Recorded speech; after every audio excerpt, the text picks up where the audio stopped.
ഞങ്ങൾ കാരണം ഒരു ദിവസമെങ്കിലും നിങ്ങളെ അറിയിക്കണമെന്നുണ്ടായിരുന്നു. സ്നേഹിക്കുന്നവർ വഞ്ചിക്കുമ്പോഴുണ്ടാകുന്ന വേദന. അയാളെല്ലാം എന്നോട് പറഞ്ഞതിന് ശേഷമുള്ള ദിവസങ്ങൾ എനിക്ക് എന്നോട് തന്നെ പുച്ഛം തോന്നിയിരുന്നു. ഓരോ നിമിഷവും നിങ്ങളുടെ സ്നേഹം അഭിനയിക്കുമ്പോൾ, നിങ്ങളുടെ ശ്വാസത്തിലും വിയർപ്പിലും കലർന്ന മറ്റൊരു സ്ത്രീയുടെ ഗന്ധം ശ്വസിച്ച് രാത്രി ഉറങ്ങുമ്പോൾ നിങ്ങൾക്കൊന്നും നഷ്ടപ്പെട്ടിട്ടില്ല രവി. ഒന്നൊഴിച്ച് എന്ത് പറഞ്ഞാലും വിശ്വസിക്കുന്ന ഒരു ഭാര്യ ഇനി നിങ്ങൾക്കില്ല.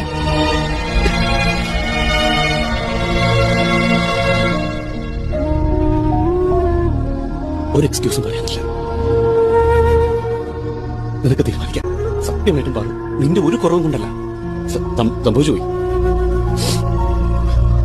ഇതിപ്പോ എന്നെ ന്യായീകരിക്കുകയല്ല, ഇന്ന് അനുഭവിച്ചതിനേക്കാൾ കൂടുതൽ ഞാൻ അറിയിക്കുന്നു. എനിക്കതറിയാം. നിനക്ക് തീരുമാനിക്കാം. എനിക്കറിയില്ല രവി. ചിലപ്പോൾ എന്റെ മനസ്സ് നിങ്ങളോട് ക്ഷമിച്ചേക്കാം. പക്ഷെ അതെനിക്ക് വേറെ നിവൃത്തിയില്ലാത്തോണ്ടല്ല. ഈ ദിവസം എന്റെ കുഞ്ഞിന് വേണ്ടി നിങ്ങൾ ഓടി ഓട്ടം, സഹിച്ച വേദന, അപമാനം. നിങ്ങളിൽ ഇന്നൊരു നല്ല അച്ഛനുണ്ട്. അതൊന്നുകൊണ്ട് മാത്രം.